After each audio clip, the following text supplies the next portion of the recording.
তুমি কি তেমন জন্য খিদে বেশি? বেশি সব আছে এই জানি বাড়িতে টাকা পয়সার প্রয়োজন। আসসালামু আলাইকুম কেশিয়ার সাহেব। ও কেশিয়ার সাহেব আছেন নি গো বাড়িতে? ওয়ালাইকুম সালাম। কিছু ভালো আছেন নি? আলহামদুলিল্লাহ। হুজুর কেমন আছেন? ভাত খাইছেন না হুজুর? আলহামদুলিল্লাহ আল্লাহ খাবার 3 বেলা খাইয়ে হয়েছে।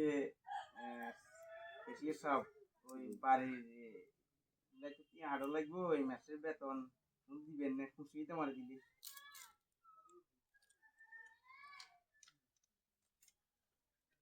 1 2 3 4 5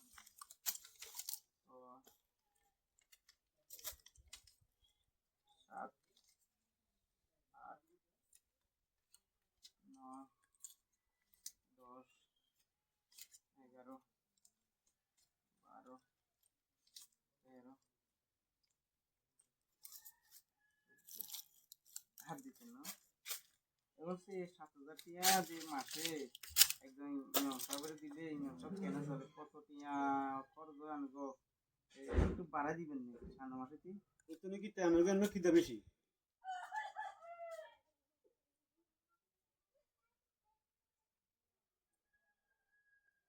আনবো পরিবারে তো 20,000 টিয়া লাগে এক মাসে। আর এই 7,000 টিয়া দিতে চাইলে কি চলে গেছিল আমাদের সব ওই যে একটু বাড়াই দেন উপকারে বুঝলেন না।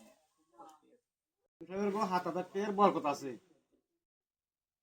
কেশিয়ার সাহেব আমার কাছে কত আছে দেখানছে?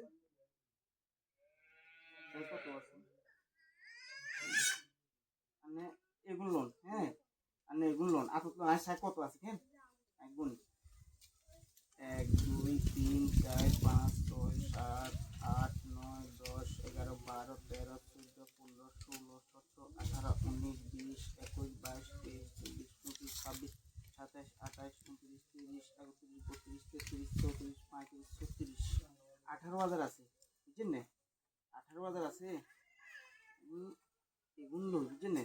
আর না মনে কিছু নিয়ে না এই 7,000 টাকা দিয়ে এই মেশিন চালাই কিনা আর বেশি চালাই কিনা রে না এগুলো এগুলো যে রান্নে এগুলো বরকত আছে ইমাম সাহেবের হাজিতে এগুলো হাইরে আনতে দিছি এগুলো আনে খান 1 মাস খান আই বুদ্ধি আই বুদ্ধি আই বুদ্ধি খাই আর না এগুলো খান যদি ইমামতি যে আমরা যারা করি অপরাধী কিছু কই আমরা লাঞ্ছিত আমরা বঞ্চিত সবসময় মানছি করে 1 মাস কিন্তু খান 1 মাস আসি 1 মাস রান্না রাখতে রাখবেন নয় নাই যাবো কই 1 মাস খান এরপর আই বুদ্ধি খাই সেই বরকত কোন গুণের আর না আরো জানেন